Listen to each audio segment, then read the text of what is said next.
Hello guys, राशि study point पे आपका स्वागत करती हूँ। अपना रक्त पेशेंट अंदर चल रहा था, जिसमें से अपन ने उसके भाग देख रहे थे। जिसमें से फर्स्ट भाग आपका रुधिर है, सेकंड रुधिर वाहिनियाँ है, थर्ड आपका हृदय है। इसमें से अपन रुधिर देख चुके हैं। रुधिर के आगे सब टाइप है वो अपन देखेंगे आज। ठीक है, रुधिर को अपन प्रॉपर तरीके से पढ़ चुके हैं। इसके निर्माण की प्रक्रिया क्या बोलते हैं, ये कौन सा दर होता है, इसका पीएच कितना होता है, स्वस्थ व्यक्ति में कितना रक्त पाया जाता है, बाह्य शरीर में कितना होता है, शुद्धिकरण कहाँ होता है, इसका पंप कहाँ पे होता है, ये सब अपन पीछे की वीडियो में देख चुके हैं। ठीक है, आज अपन स्टार्ट करते हैं प्लाज्मा से। रुधिर का सब टाइप है प्लाज्मा, तो अपन फर्स्ट स्टार्ट करते हैं प्लाज्मा से। प्लाज्मा, ठीक है, प्लाज्मा।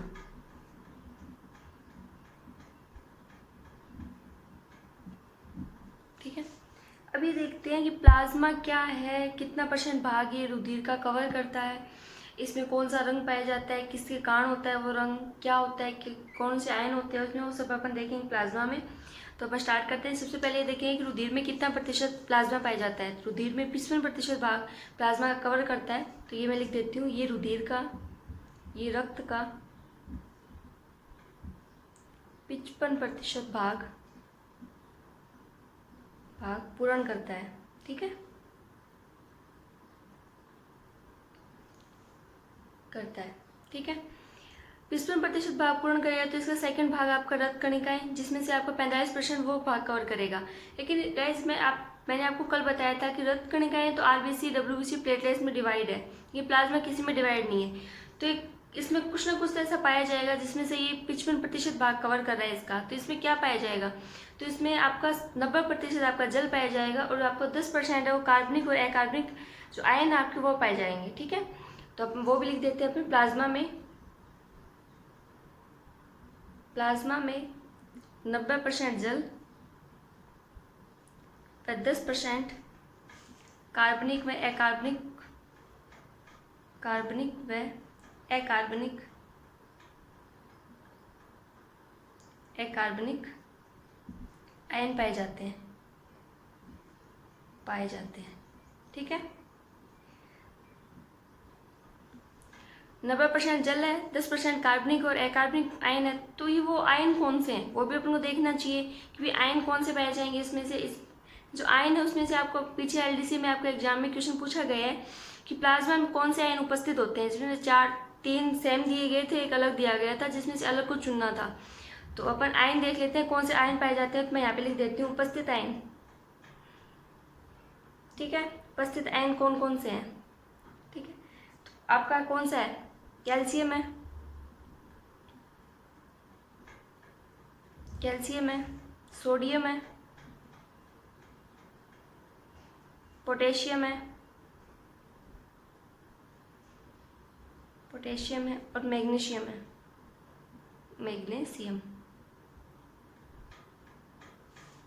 ठीक है, मैग्नीशियम है। ये आपके 4 ये पाए जाते हैं। एक ये तो आयन हो गए, एक आपका पाया जाता है फॉस्फेट। ठीक है, फॉस्फेट। तो प्लाज्मा में कौन से आयन पाए जाते हैं, वो है कैल्शियम है, सोडियम है, पोटेशियम है, मैग्नीशियम है, फॉस्फेट है। ये आप ध्यान रखोगे। इसमें कितना % भाग कवर करता है वो भी आपको ध्यान रखना होगा, क्योंकि अगर 90% जल है तो 10% आपका कार्बनिक अकार्बनिक आयन पाए जाएंगे। ठीक है, तो आप ध्यान रखोगे। ठीक है, नेक्स्ट अपन देखते हैं कि इसका रंग कौन सा होता है। जैसे अपने आरबीसी है, डब्ल्यूबीसी, आरबीसी का रेड कलर होता है, डब्ल्यूसी का व्हाइट है, उसी प्रकार इसका भी रंग है। तो किसके कारण है और कौन सा रंग है, तो इसका हल्का पीले रंग का तरल पदार्थ है प्लाज्मा। तो मैं यहाँ पे लिख देती हूँ हल्के पीले रंग का, ये हल्के पीले रंग का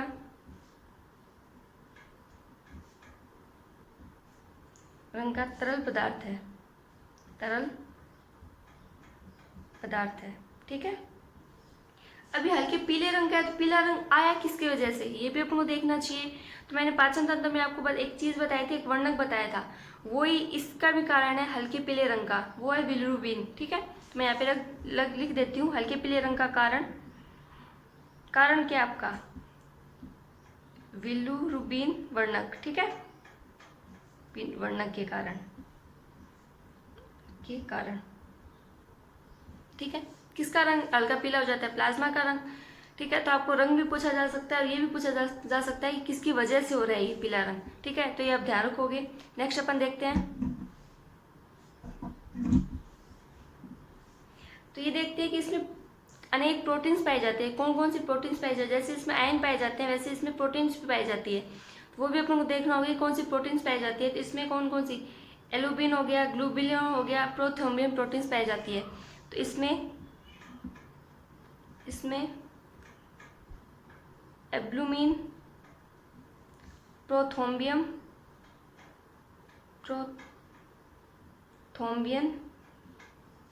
ठीक है, वह ग्लोब्यूमिन प्रोटीन्स पाई जाती है, प्रोटीन पाई जाती है। ठीक है, कौन कौन सी पाई जाती है वो आप ध्यान रखोगे, क्योंकि इसमें से पूछा जैसे आपको इसमें आयन पूछा गया है एलडीसी में, उसी प्रकार आपको प्रोटीन्स भी पूछ सकते हैं कि प्लाज्मा में कौन सी प्रोटीन्स पाई जाती है, फिर कौन सी प्रोटीन्स नहीं पाई जाती।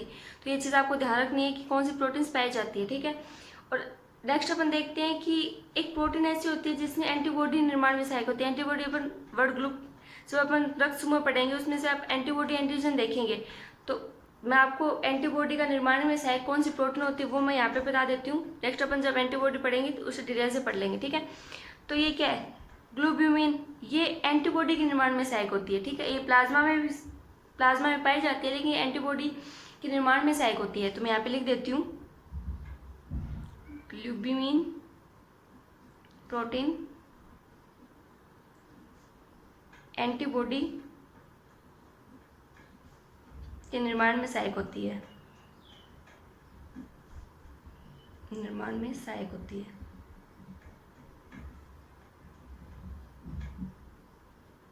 ठीक है, प्लाज्मा हो गया। अब नेक्स्ट अपन प्लाज्मा में क्या क्या देखा, ये कितने परसेंट भाग कवर करता है, तो ये 55% भाग कवर करता है। प्लाज्मा में कितने परसेंट जल आता है, इसमें 90% जल है।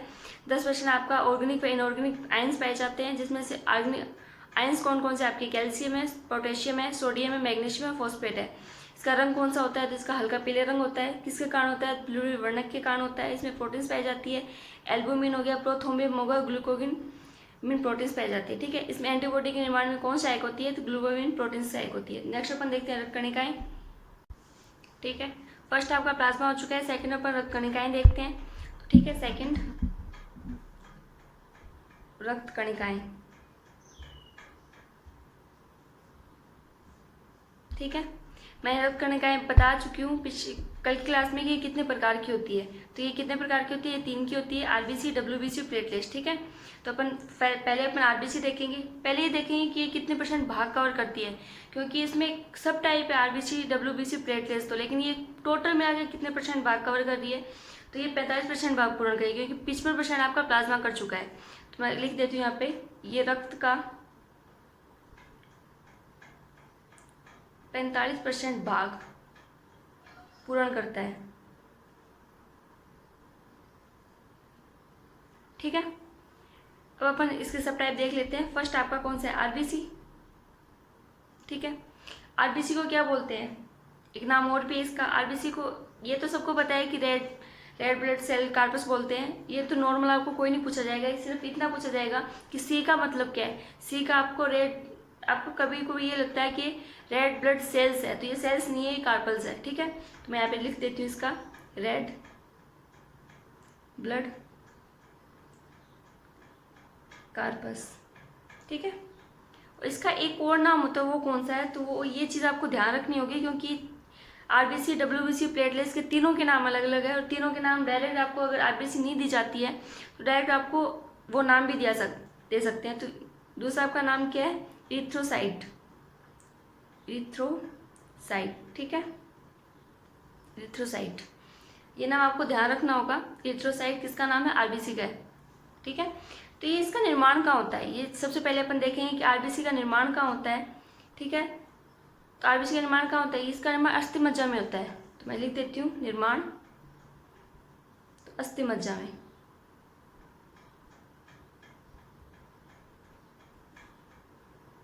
ठीक है, तो अब ये आप ये सोच रहे होंगे कि अस्थि मज्जा क्या है। अस्थि मज्जा एक कुछ नहीं है, ये हड्डियों के बीच में पाया जाने वाला तरल पदार्थ है, जिसे आप अस्थि मज्जा बोलते हैं। उन्हीं अस्थि मज्जा में आरबीसी का निर्माण होता है। तो मैं अस्थि मज्जा लिख देती हूँ यहाँ पे। अस्थि मज्जा क्या है, हड्डियों के बीच पाया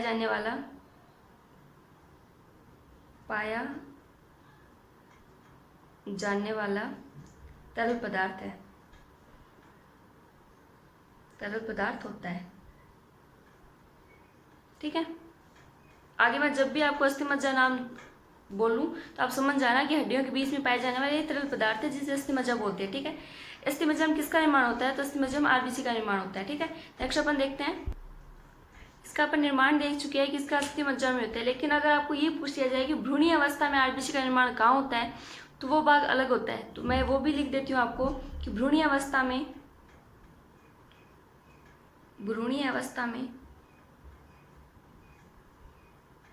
आरबीसी का निर्माण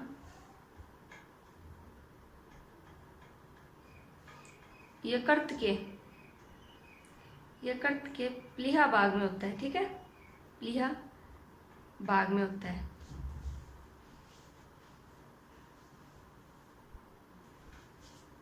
ठीक है, ये चीज़ आप ध्यान रखोगे क्योंकि कई बार ये होता है डायरेक्ट पूछ लिया जाता है कि आरबीसी का निर्माण कहाँ होता है तो वहाँ पे अस्थिमज्जा दिया होता है। लेकिन अगर ये पूछ लिया जाए कि आपको भ्रूणीय अवस्था में आरबीसी का निर्माण कहाँ होता है तो यकृत के प्लीहा भाग में होता है। यकृत के प्लीहा, जब अपन सेल्स को हड्डियों को अपन डिटेल से पढ़ेंगे तब आपको प्लीहा भाग में बता दूंगी, लेकिन आप अभी इतना ध्यान रखो कि भ्रूणीय अवस्था में आरबीसी का निर्माण यकृत के प्लीहा भाग में होता है। ठीक है, अब इसका देखते हैं कि आरबीसी का जीवन काल कितना होता है, लाइफ साइकिल कितना होता है इसका जीवन काल। ठीक है, तो 120 दिन होता है, 20 दिन का। ठीक है, 120 दिन बाद ये खुद ही नष्ट हो जाती है और इसका आगे ये प्लीहा भाग ही इसका नष्ट खत्म कर देता है इसको, आरबीसी को ही।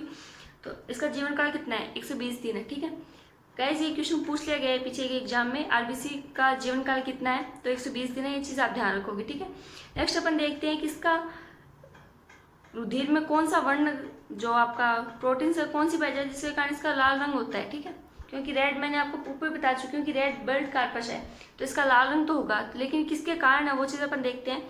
तो आपने सुना होगा कि हीमोग्लोबिन के कारण रक्त का रंग लाल होता है, तो इसमें भी हीमोग्लोबिन पाया जाता है जिसके कारण रुधिर का रंग लाल होता है। तो ये चीज़ मैं लिख देती हूँ, रुधिर में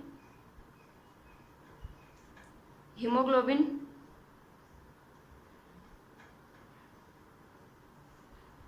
पाया जाता है जिसके कारण इसका लाल रंग होता है, जिसके कारण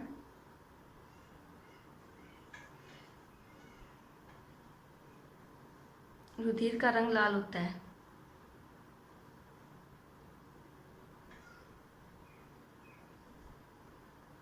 ठीक है, आज मैं दोबारा देख लेते हैं आरबीसी का दूसरा नाम क्या है? एरिथ्रोसाइट है। निर्माण कहाँ होता है? अस्थिमज्जा में होता है। अस्थिमज्जा क्या है? हड्डियों के बीच में पाए जाने वाला तरल पदार्थ है। भ्रूणीय अवस्था में आरबीसी का निर्माण यकृत के प्लीहा भाग में होगा। इसका लाइफ साइकिल 120 दिन का होता है। इसमें रुधिर में हीमोग्लोबिन पाया जाता है, इसका लाल रंग होता है। नेक्स्ट अपन देखते हैं, मैंने आपको बताया कि हीमोग्लोबिन पाया जाता है, लेकिन ये चीज़ आप ध्यान रखनी चाहिए कि हीमोग्लोबिन में धातु कौन सी पाई जाती है, क्योंकि यहाँ से भी क्वेश्चन पूछ लिया जाता है कि रक्त के जो हीमोग्लोबिन होता है उसमें कौन सी धातु पाई जाती है। जैसे पीछे आपने एक धातु में जिंक पाई जाती थी, उसी प्रकार हीमोग्लोबिन में भी एक धातु पाई जाएगी, वो कौन सी है? तो आपने सुना होगा इसमें आयरन पाया जाता है, Fe। ठीक है, तो मैं यहाँ पे लिख देती हूँ हीमोग्लोबिन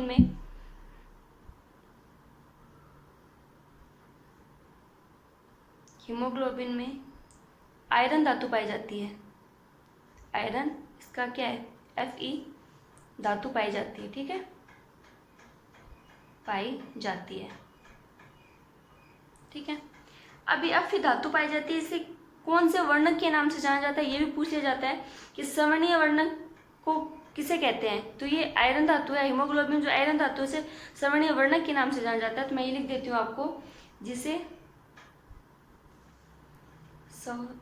सवर्णीय वर्णक के नाम से जाना जाता है।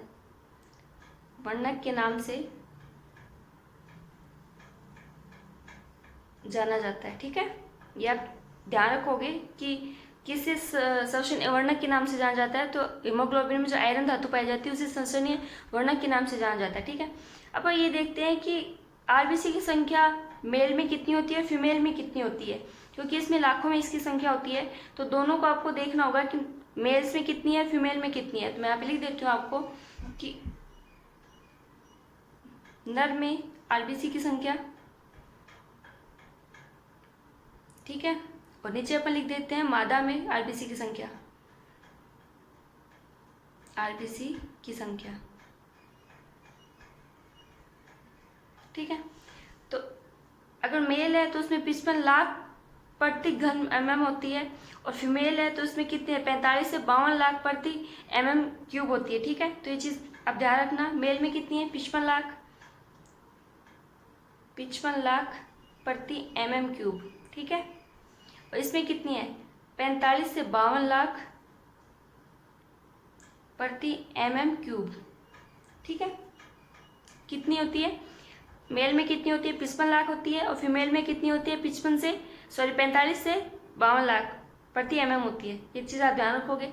अब अगर आरबीसी की लाइफ साइकिल 120 दिन का है, मैंने आपको बताया, तो ये अगर आरबीसी नष्ट हो रही है तो इसे नष्ट कौन कर रहा है, कौन से भाग में तो जाके ये नष्ट होगी। ठीक है, जब इसका निर्माण अस्थि मज्जा में हो रहा है तो यहाँ पे नष्ट भी होगी, तो नष्ट आपका कौन करेगा, यकृत का प्लीहा भाग में आरबीसी नष्ट होती है, तो इसे बोलते क्या है, इसे आपको बोलते हैं आरबीसी का कब्रिस्तान बोला जाता है। किसे, प्लीहा को। तो मैं यहाँ पे लिख देती हूँ, प्लीहा में आरबीसी नष्ट होती है, आरबीसी को प्लीहा भाग को नष्ट करता है, जिस कारण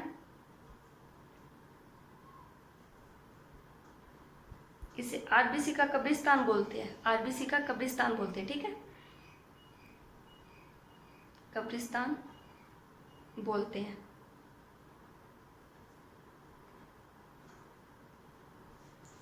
ये चीज़ आप ध्यान रखोगे कि आरबीसी का कब्रिस्तान किसे बोलते हैं, तो यकृत के प्लीहा भाग को बोलते हैं। क्यों बोलते हैं, तो ये आरबीसी को नष्ट करता है।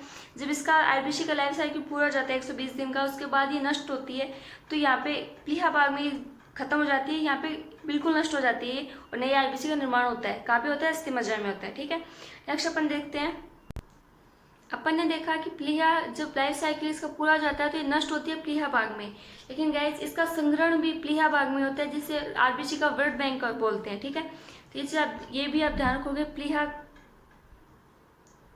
प्लीहा में आरबीसी का संग्रहण होता है, आरबीसी का संग्रहण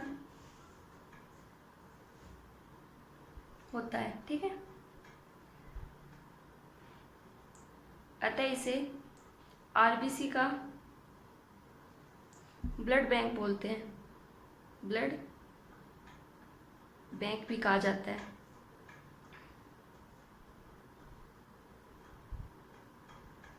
ठीक है, इसे कब्रिस्तान बोलते हैं। कब बोलते हैं, जब आरबीसी लाइफ साइकिल कंप्लीट कर लेती है, नष्ट होती है, तब इसे कब्रिस्तान बोलते हैं। लेकिन जब इसका संग्रहण होता है तो इसी प्लीहा भाग में संग्रहण भी होता है, तो इसे ब्लड बैंक भी कहा जाता है। ठीक है, अब अपन देखेंगे कि स्तनधारियों में जो भी ह्यूमन बॉडी है, स्तनधारी है, उसमें आरबीसी में केंद्र का अनुपस्थित होता है, इसमें प्रजनन नहीं होता। लेकिन अपवाद स्वरूप कौन से इसके अपवाद है वो भी देखते हैं, तो यहाँ पे लिख देती हूँ, स्तनधारियों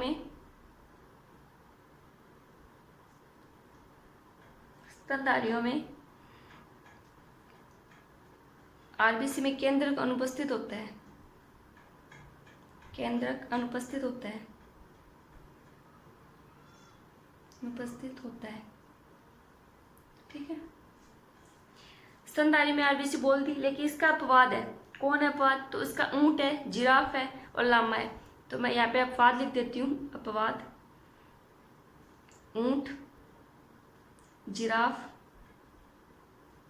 और लामा। ठीक है, इसमें केंद्रक उपस्थित होता है, अपवाद इनमें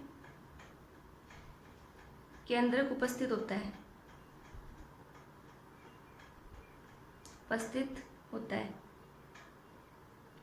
ठीक है गाइस, स्तनधारी में आरबीसी का केंद्र अनुपस्थित होता है, लेकिन अपवाद है, तो आप अपवाद याद रखोगे, क्योंकि अपवाद कुछ एक होते हैं जो क्वेश्चन बन जाते हैं, क्वेश्चन पूछ लिया जाता है कि ऊंट के आरबीसी में केंद्र उपस्थित होता है फिर अनुपस्थित होता है, तो इसमें उपस्थित अनुपस्थित कुछ नहीं है, फिर सभी, तो ऑप्शन दिए होते हैं उसमें आपको उपस्थित करना है, क्योंकि ऊंट और जिराफ में दोनों में केंद्र उपस्थित होता है। ठीक है, अब इसके निर्माण किसके द्वारा होता है, कौन इसके निर्माण में भाग लेता है, इसकी कमी से कौन सा रोग होता है, वो अपन देखते हैं। तो आरबीसी की कमी से मैंने आपको एक बार बताया भी था कि एनीमिया रोग आरबीसी की कमी से होता है, तो यहाँ पे लिख देती हूँ, आरबीसी की कमी से एनीमिया रोग होता है, एनीमिया रोग होता है। ठीक है गाइज, नॉर्मल है। जब अपन डॉक्टर को दिखाते हैं तो डॉक्टर बोलता है खून की कमी हो गई है, आप में खून की कमी हो गई है, तो वो एक अपने टर्म में बोलते हैं एनीमिया हो चुका है। तो उसमें यही बोलता है कि इसमें आपकी आरबीसी कम हो चुकी है, इसी का आपकी बॉडी कमज़ोर हो गई है, फिर एनीमिया रोग हो गया है। तो ये चीज़ आपको देखनी है कि इसकी कमी हुई है, तो ये आरबीसी की कमी होती किसके कारण है, किसकी कमी से आपको एनीमिया रोग हो रहा है। तो ये आपको पीछे एक एलडीसी में पूछा गया था कि आरबीसी की कमी किस चीज़ में आरबीसी की कमी हो रही है। तो ये चीज़ मैं आपको लिख देती हूँ, आरबीसी की कमी, आरबीसी की कमी में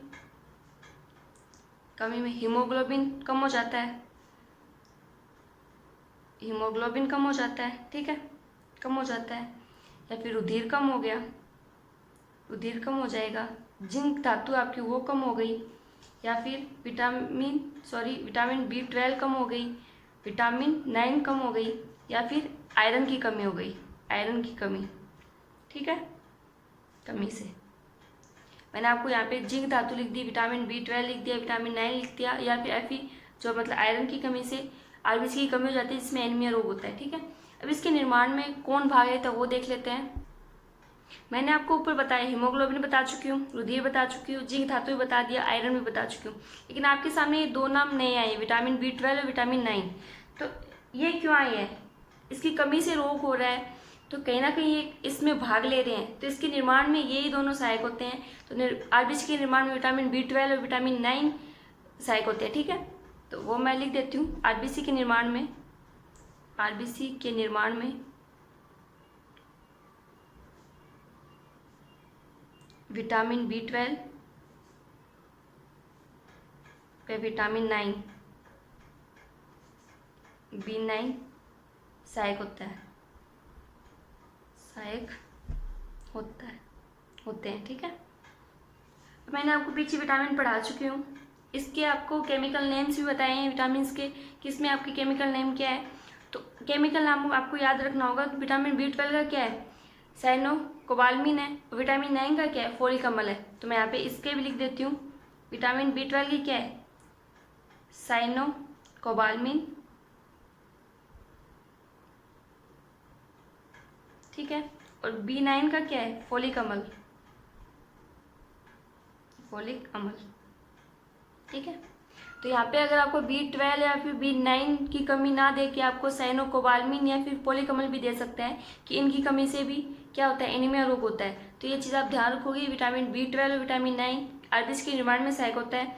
इनमें क्या पाया जाता है, साइनोकोबाल्मिन या फोलिक अम्ल की कमी से एनीमिया रोग हो किसका कमी से रहा है, तो हीमोग्लोबिन की कमी से, जिंक धातु, आयरन धातु की कमी से, विटामिन B12 और विटामिन 9 की कमी से क्या हो रहा है, आपका ये एनीमिया रोग हो रहा है। नेक्स्ट अपन देखते हैं, लास्ट अपन इसकी गणना देख लेते हैं कि आरबीसी या डब्ल्यूबीसी की गणना किससे होती है।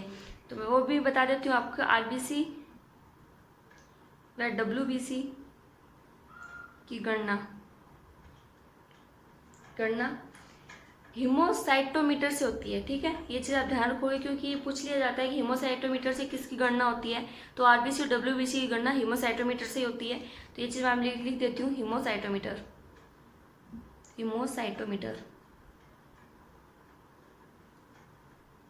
के द्वारा, ठीक है। अपन आज क्या देख चुके हैं, प्लाज्मा देख चुके हैं, रुधिर अपन ने कल की वीडियो में देख लिए। अपन आज अपने प्लाज्मा देखा है, रुधिर कणिकाओं में आपने आरबीसी देखी है। कल अपन डब्ल्यूबीसी प्लेटलेट्स देखेंगे, उसके बाद आपका रक्त समूह है, ब्लड ग्रुप रह जाएगा और आपका हृदय भाग रह जाएगा। तो ये वैसे ये टॉपिक लंबा है, बड़ा चलेगा, 4-5 क्लासेस की होगी, तो अपन आराम से करेंगे, कोई जल्दी नहीं है अपन को। तो ठीक है, थैंक यू। और चैनल को लाइक करें, शेयर करें, सब्सक्राइब करें। Thank you so much, thank you.